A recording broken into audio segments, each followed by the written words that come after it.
உறவுகள் அனைவருக்கும் அன்பான வணக்கங்கள். ஸோ ஸ்கேன் ரூமில் வந்துட்டு டாக்டர் வந்துட்டு கங்கா கிட்ட ஒரு வார்த்தை கேட்டிருப்பாங்க. நீ என்னம்மா, நீயும் புருஷன் வந்து பார்க்கணுன்னு சொல்லிட்டு அடம் பிடிக்க போறியா என்ன அப்படின்னு சொல்லி கேட்கும்போது, ஏன் டாக்டர் அப்படி கேட்குறீங்க அப்படின்னு சொல்லி கேட்குறாங்க. அதுக்கு உடனே, இல்லை முன்னாடி வந்தவங்க உங்கள் சிஸ்டர் தானே, அவங்க ஹஸ்பண்ட் பார்த்தே ஆகணும்னு சொல்லி அடம் பிடிச்சு கூப்பிட்டு பார்க்க வச்சுட்டாங்க. அந்த மாதிரி உன் ஹஸ்பண்டும் வெளியே வெயிட் பண்ணுறாராமா, அவர் பார்க்கணுமா அப்படின்னு சொல்லி கேட்குறாங்க. உடனே இந்த இடத்துல கங்காவுக்கு ரொம்பவுமே ஒரு மாதிரி ஆகுது. குழந்தைய பார்க்குற ஒரு சந்தோஷத்தில் கண்ணிலேருந்து தண்ணியெல்லாம் வந்தாலும் அதை தொடச்சிக்கிட்டே, இல்லை டாக்டர் அவர் இங்கே இல்லை ஃபாரினில் இருக்காரு அப்படின்னு சொல்லிடுறாங்க. சரி சரி சாரிம்மா அப்படின்னு சொல்லிட்டு அவங்களும் அங்கே இருந்த ஸ்கேன்லாம் பார்த்துட்டு அனுப்பிடுறாங்க. ஸோ வெளியில் வந்ததுக்கப்புறமா ஸோ ஆஃபீஸ் பிரச்சனை அப்படின்னு சொல்லிட்டு போயிட்டு விஜய் வந்துட்டு ஆஃபீஸ் ரிலேட்டடாக அந்த ப்ராப்ளத்தை அவர் வந்துட்டு ஃபேஸ் பண்ணிட்டுருக்காரு. கூடவே காவேரியும் வந்துட்டு விஜய் கூட என்ன இது பண்ணலாம் அப்படின்னு சொல்லிட்டு அவங்க அந்த இதில் போயிட்டதுனால குமரனை பற்றி இந்த இடத்துல விஜய் வந்து அந்த இடத்துல யோசிக்கல.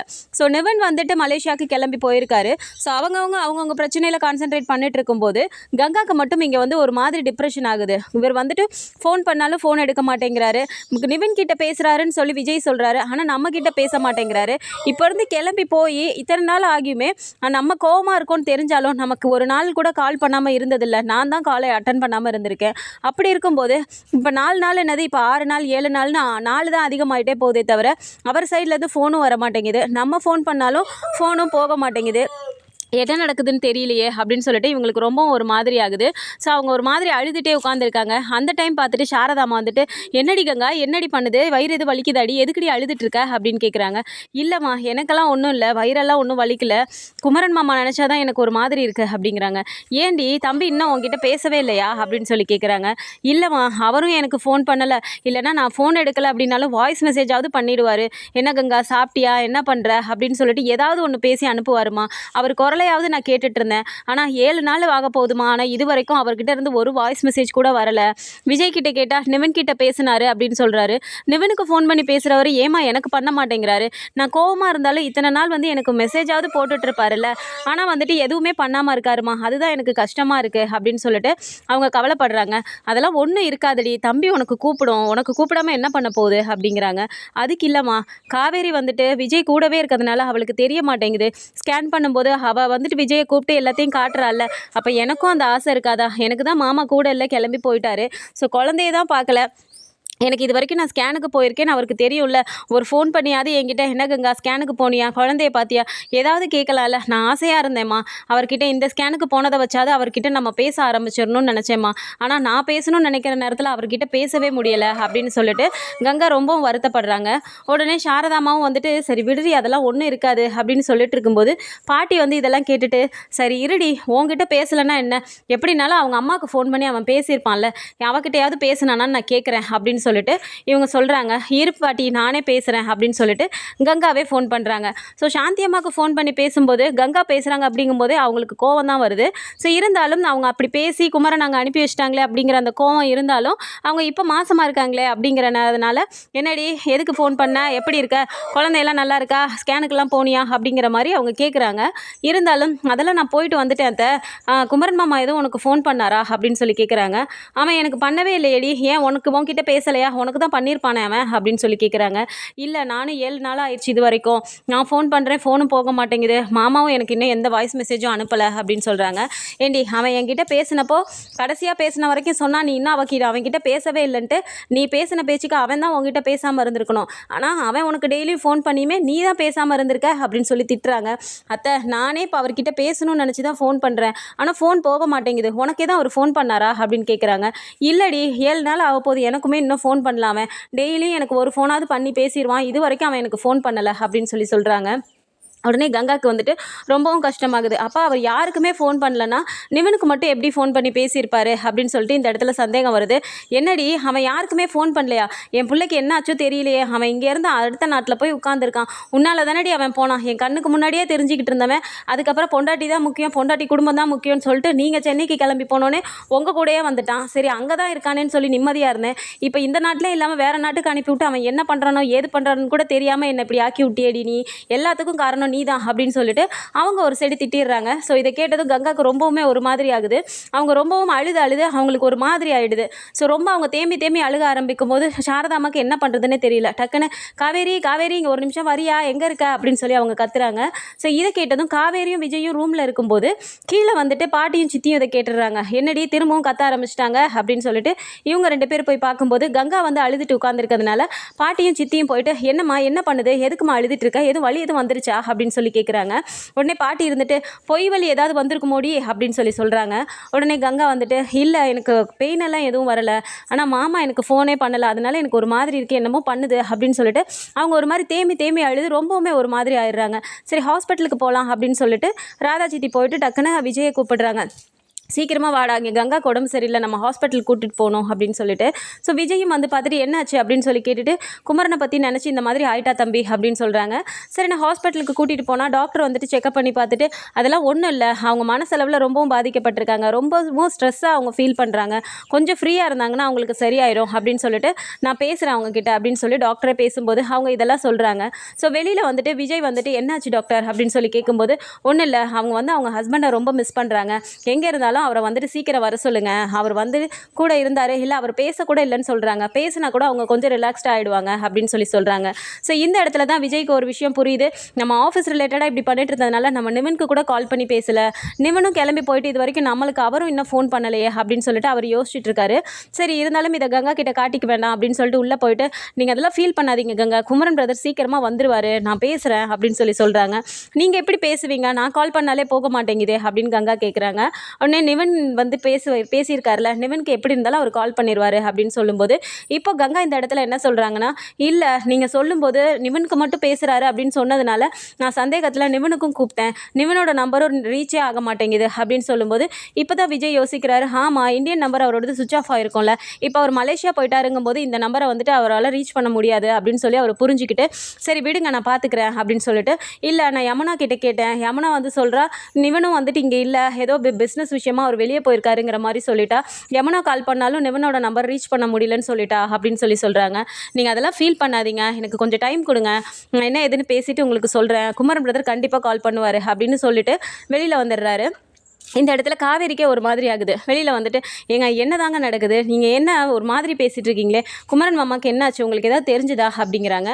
ஸோ காவேரிக்கிட்டேயும் இதை சொல்ல வேண்டாம், ஏன்னா 2 பேருமே ப்ரெக்னெண்ட்டாக இருக்க டைமில் திரும்ப ஏதாவது ப்ரெஷர் கொடுக்க வேண்டாங்கிறனால அதெல்லாம் ஒன்றும் இல்லை காவேரி, குமரன் அண்ணா எப்படி இருந்தாலும் குமரன் பிரதர் ஃபோன் பண்ணுவார் அப்படின்னு சொல்லிட்டு அவரும் சொல்லிடுறாரு.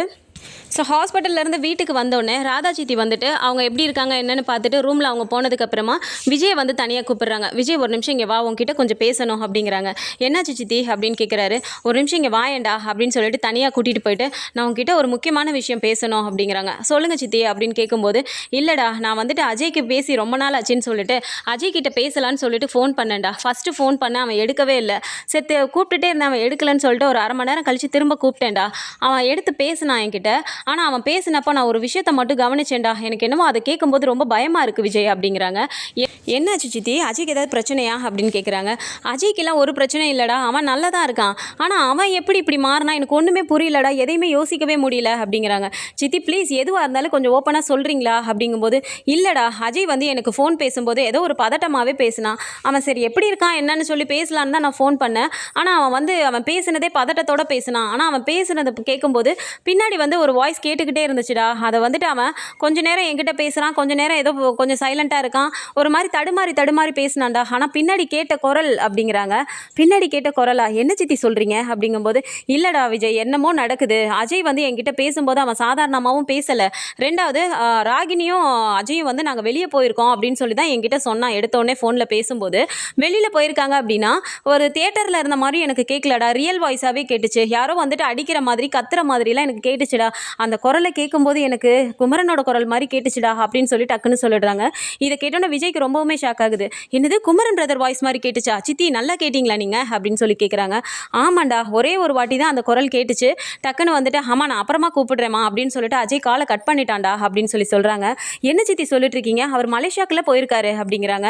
இல்லைடா இந்த பொண்ணுமே இப்படி வந்துட்டு இப்போ நம்ம ஹாஸ்பிட்டல் வரைக்கும் கூப்பிட்டு போயிட்டு வந்திருக்கோன்னா அந்த தம்பி ஃபோன் பண்ணலை பேசலைன்னு சொல்லிட்டு தானே இந்த பொண்ணு இப்படி ஆயிடுச்சு கங்கா, ஆனால் வந்து வந்துட்டு இப்போ நடக்கிற விஷயத்தை யோசிச்சு பார்த்தா எனக்கு என்னமோ பயமாக இருக்குது அப்படின்னு சொல்கிறாங்க. அஜய் எப்படி இதில் சம்மந்தப்பட்டிருப்பான்? கண்டிப்பாக இதில் அஜய்லாம் இருக்க மாட்டான் சித்தி அப்படிங்கிறாங்க. அஜய் இருக்க மாட்டான்டா, அதான் இருக்காளே ராகினி. ஏற்கனவே வந்துட்டு நீங்கள் அந்த வீட்டு பிரச்சனையில் வந்துட்டு அவங்க ராகவ் பசுபதி பையனை தூக்குனீங்கல்ல, ஸோ அந்த விஷயமா எதுவும் வந்துட்டு குமரன் ஏதாவது பண்ணியிருப்பாங்களோ. இப்போ அஜய் போயிருக்கானா, அஜய் வந்து அதில் சம்மந்தப்பட்டிருக்க மாட்டான். ராகினி கூட எதுவும் அவன் போயிருக்கலாம்ல, அவள் எதுவும் வற்புறுத்தி அவள் கூட்டு போயிருக்கலாம்ல, அந்த மாதிரி ஏதாவது இருக்குமோன்னு தானே எனக்கு யோசனையாக இருக்குது அப்படின்னு கேட்குறாங்க. இவருக்கு உடனே கிளிக் ஆகுது. அப்போது நிவன் வந்துட்டு அங்கே என்ன சுச்சுவேஷன் சொன்னால் தானே நம்ம இங்கே இருக்கிறது உண்மையாக பொய்யான்னு நம்ம பண்ண முடியும் அப்படின்னு சொல்லிட்டு அவர் யோசிச்சுட்டே இருக்காரு. ஸோ அந்த டைமில் பார்த்தா நிவனும் கால் பண்ணுறாரு. கால் பண்ண பேசும்போது என்னாச்சு நிவன், உங்கள் நம்பரை ரீச்சே பண்ண முடியலையே, அங்கே இங்கேயுமே எல்லாருமே பதட்டத்தில் இருக்காங்க, கங்கா வேற ரொம்ப சந்தேகப்பட்டாங்க, உங்களுக்கு கால்லாம் பண்ணி பார்த்துருப்பாங்க போல், உங்களுக்கு காலும் ரீச் ஆகலாங்கும் போது இந்த இப்போ ரொம்ப முடியாமல் போயிடுச்சு, ஹாஸ்பிட்டலுக்கு கூட்டு போயிட்டு வந்தோம் அப்படிங்கிற மாதிரி விஜய் சொல்கிறாரு. ஸோ நிவன் கிட்ட கேட்கும்போது நிவன் என்னாச்சு ஏதாவது கிடச்சிதா அப்படின்னு கேட்கும்போது இல்லை பிரதர், நானும் எல்லா இடத்துலையும் சர்ச் பண்ணி பார்த்துட்டேன். அண்ணன் இங்கே வேலை செய்கிற இடத்துல கேட்கும்போது அண்ணன் இங்கேருந்து கிளம்பி ஊருக்கு வந்துருச்சுன்னு சொல்கிறாங்க. ஆனால் இங்கே வந்துட்டு அது இல்லவே இல்லை, நான் நல்லா விசாரிச்சுட்டேன், ஆனால் இங்கே இல்லை அண்ணன், ஊருக்கு தான் வந்துருச்சுன்னு சொல்கிறாங்க அப்படின்னு சொல்லிட்டு அவர் ரொம்பவும் கிளியராக சொல்லிடுறாரு. ஸோ இதை கேட்குறதுலே விஜய்க்கு வந்து இப்போ தெளிவாக புரியுது. அப்போது குமரன் பிரதர் அங்கே இல்லை அப்படின்னா அப்போது சித்தி சொன்னதுக்கும் இதுக்கும் ஏதோ இருக்கும் போல இருக்குது அப்படின்னு சொல்லிட்டு நிவன் கிட்ட, நிவன் இந்த மாதிரி சித்தி ஒரு விஷயம் சொல்லியிருக்காங்க, எனக்கு அதை நினைக்கும் போது கொஞ்சம் இங்கே தான் ஏதோ ப்ராப்ளம் இருக்குன்னு தெரியுது, நீங்கள் உடனே கிளம்பி இங்கே வந்துருங்க அப்படின்னு சொன்ன உடனே ஓகே நான் நைட்டு ஃப்ளைட்டில் கிளம்பி வந்துடுறேன் அப்படின்னு சொல்லி நிவனும் சொல்லிடுறாரு. ஸோ அவரும் கிளம்பி இங்கே வந்துடுறாரு. வந்துட்டு வெளியில் வந்துட்டு பேசிகிட்டு இருக்காங்க. நிவன் விஜய் வீட்டுக்கு வந்துட்டு வெளியில் நின்று பேசிகிட்டு இருக்கும்போதே கிருஷ்ணா அங்கே இருக்கார். ஸோ கிருஷ்ணாவை பார்த்துட்டு நிவன் வந்துட்டு என்ன பிரதர் எப்படி இருக்கீங்க அப்படின்னு சொல்லி பேசுகிறாரு. அவரும் நல்லா இருக்கேன் பிரதர் அப்படின்னு சொல்லிட்டு அவர் போகிறாரு. அப்போ வந்துட்டு இவங்க ரெண்டு பேரும் இந்த பிரச்சனையை பற்றி பேசிக்கிறாங்க. ஸோ சீரியஸாக இதை அவங்க பேசிகிட்டு இருக்காங்க அப்படிங்கிறது கிருஷ்ணாவுக்குமே புரியுது. அவர் தூரமாக இருந்து பார்த்துட்டு இருக்காரு. ஸோ இந்த விஷயத்தை வந்து கேட்டுட்டு அவர் என்ன சொல்கிறாரு, பிரதர் உங்ககிட்ட கொஞ்சம் பேசலாமா அப்படின்னு சொல்லி வராரு. உடனே இவர் சொத்து பற்றி தான் ஏதோ பேச போகிறாரு சொல்லிட்டு பிரதர் நாங்கள் வேறு ஒரு பிரச்சனையில் இருக்கோம், நாங்கள் உங்களுக்கு சீக்கிரமாக அதை ஏதாவது சார்ட் அவுட் பண்ண முடியுமான்னு பார்க்குறோம், ப்ளீஸ் கொஞ்சம் எங்களுக்கு டைம் கொடுங்க அப்படின்னு சொல்லி கேட்குறாரு. ஐயோ நீங்கள் என்னை தப்பாகவே புரிஞ்சுட்டு இருக்கீங்க, நான் இப்போ சொத்தை பற்றி உங்ககிட்ட பேச வரல, நீங்கள் இப்போ பேசிகிட்டு இருக்க பிரச்சனை விஷயமாக தான் நானும் உங்ககிட்ட ஒன்று பேசணும்னு நினைக்கிறேன் அப்படிங்கிறாங்க. என்ன பிரச்சனை அப்படின்னோடனே நீங்கள் கங்காவோட ஹஸ்பண்டை பற்றி தானே பேசிகிட்டு இருக்கீங்க அப்படிங்கிறாங்க. ஆமாம் உங்களுக்கு என்ன இதை பற்றி தெரியும் அப்படின்னு சொல்லி கேட்குறாங்க. இல்லை ஒரு விஷயம் நான் கேள்விப்பட்டேன், இதை நான் சொன்னேன்னா உங்கள் வீட்டுக்குள்ளே பிரச்சனை வந்துருமோ என்னவோன்னு சொல்லிட்டு தான் நான் யோசனையாக இருந்துச்சு, ஆனால் நான் வந்த நேரத்துலேருந்து நான் பார்த்துட்ருக்கேன் உங்கள் சித்தப்பா வந்துட்டு அவர் நடந்துக்கிறது எதுவுமே சரியில்லை, நீங்கள் இருக்கும்போது ஒரு மாதிரி நடந்துக்கிறாரு, நீங்கள் இல்லைனா அதை விட ரொம்பவும் அக்ரெசிவாக நடந்துக்கிறாரு, நான் எல்லாத்தையுமே நோட் பண்ணிட்டு தான் இருக்கேன், அவர் வந்துட்டு ஃபோனில் பேசிகிட்டு இருந்த விஷயம் நான் கேட்டேன், அதை உங்ககிட்ட சொல்லலாமா இல்லையான்னு தெரியல, ஆனால் இப்போ நீங்கள் பேசிகிட்டு இருக்கிறத பார்த்தா ஏதோ சீரியஸான பிரச்சனைன்னு தெரியுது அப்படின்னு சொல்கிறாங்க. சித்தப்பா பேசிகிட்டு இருந்தாரு, என்ன பேசிகிட்டு இருந்தாரு அப்படின்னு சொல்லி கேட்கும்போது இல்லை ஏதோ ஒரு லொக்கேஷனில் வந்துட்டு நீங்கள் அந்த இடத்த விட்டு வெளியிலே கொண்டு வரக்கூடாது, அங்கே தான் இருக்கணும், அவன் எந்த அளவுக்கு நம்ம கதற விட முடியுமோ அந்த அளவுக்கு கதற விடணும் அப்படிங்கிற மாதிரி ஏதோ பேசிகிட்டு இருந்தார். அந்த குமரன் தான் புள்ளப்பூச்சி, அவனை வச்சு தான் நம்ம காரியத்தை சாதிக்கணும் அப்படிங்கிற மாதிரி அவர் பேசிகிட்டு இருந்தார். ஸோ குமரன்னு சொன்னதுனால இது கங்காவோட ஹஸ்பண்டாக இருக்குமோன்னு சொல்லி எனக்கு தோணுச்சு, உங்ககிட்ட சொல்லணும்னு நான் அதை தான் பார்த்துட்டே இருந்தேன் விஜய் அப்படின்னு சொல்கிறாரு. நீங்கள் அதை என்கிட்ட சொல்லியிருக்கணும்ல, எவ்வளோ பெரிய பிரச்சனை இது, எப்போ இவங்க பேசிகிட்டு இருந்தாங்க அப்படின்னு கேட்கும்போது இல்லை அவர் காலையில் தான் பேசிகிட்டு இருந்தார் அப்படின்னு சொல்கிறாங்க. உடனே இந்த இடத்துல கிளிக் ஆகுது. அப்போது அங்கேருந்து குமரன் கிளம்பி வந்துட்டாருன்னா அப்போ இங்கே தான் ஏதோ நடந்திருக்கு அப்படின்னு யோசிச்சுட்டு இப்போ 3 பேர் சேர்ந்து ஒரு பிளானை போடுறாங்க. அஜய் கிட்டே எப்படியாவது நம்ம விஷயத்தை வாங்கணும் அப்படின்னு சொல்லிட்டு விஜய் என்ன பண்ணுறாரு, அஜய்க்கு கால் பண்ணிட்டு அஜய் வீட்டுக்கு வர சொல்லி உன்னை சித்தி கூப்பிட்றாங்க அப்படின்னு சொல்லி கூப்பிடும்போது சித்தி வந்துட்டு வீட்டுக்கு கூப்பிட்றாங்களா, நான் வரல, அம்மா கிட்ட சொல்லிடுங்க எனக்கு கொஞ்சம் வேலை இருக்குது அப்படின்னு சொல்கிறாரு. அப்போவுமே அவர் ஒரு தடுமாற்றத்தோட பேசுகிறத விஜயுமே நோட்டீஸ் பண்ணுறாரு. உடனே என்ன சொல்லிடுறாரு, இல்லை சித்திக்கு ரொம்ப உடம்பு முடியல, உன்னை பார்க்கணுன்னு சொல்கிறாங்க, கொஞ்சம் வீட்டுக்கு கிளம்பி வா, வந்துட்டு போயிடுவேன் அப்படின்னு சொல்லி கூப்பிடும்போது சரி ஓகே அப்படின்னு சொல்லிட்டு அவர் ராகினி கிட்ட சொல்லிட்டு அவர் வராரு வீட்டுக்கு. ஸோ வீட்டுக்கு வரும்போதுமே இவங்க பக்காவாக பிளான் போட்டு வச்சிடுறாங்க. வீட்டிலேருந்து அப்படியே வந்துட்டு நம்ம அஜய் கிட்ட வந்துட்டு தூக்கிடணும் அப்படின்னு சொல்லிட்டு.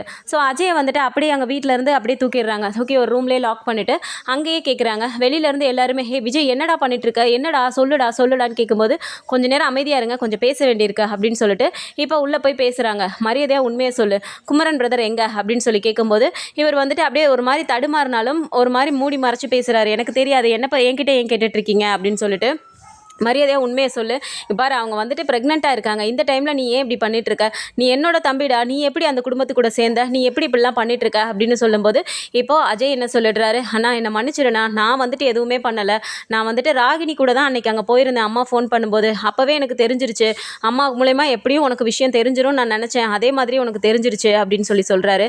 சரி நடந்தது தான் என்ன சொல்லு, நீ எப்படி இதில் சம்மந்தப்பட்டிருக்க மாட்டேன்னு நான் நம்புகிறேன் அப்படின்னு சொல்லும்போது எனக்கும் இதுக்கும் சம்மந்தம் இல்லை, ராகவ் தான் வந்துட்டு இந்த மாதிரி கடத்திக்கு தூக்கிட்டு வந்து வச்சுருக்கான். ஆனால் வந்துட்டு ராகவுக்கு சாப்பாடு கொடுக்க என்னை கூட்டிகிட்டு போகிறனால அப்போ நான் கூட தான் போனேன். என்னை கூட்டிகிட்டு போயிட்டு அங்கே வச்சுருந்தாங்க.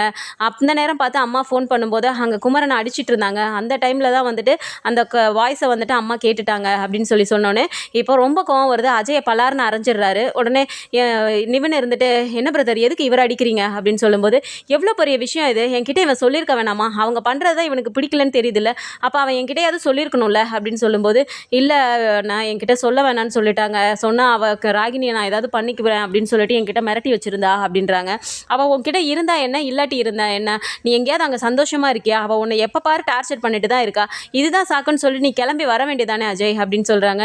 நானும் வரணும்னு தான் பார்க்குறேன், ஆனால் ஏதாவது ஒரு விஷயத்தில் என்னை வந்து லாக் பண்ணி தான் அவள் வைக்கிறா அப்படின்னு சொல்கிறாங்க. ஸோ இந்த விஷயம் இப்போ வந்து ராகவ் தான் வந்துட்டு குமரனை வந்து தூக்கிட்டு வந்துட்டாரு அப்படின்னு சொல்லி தெரிய வந்துருச்சு.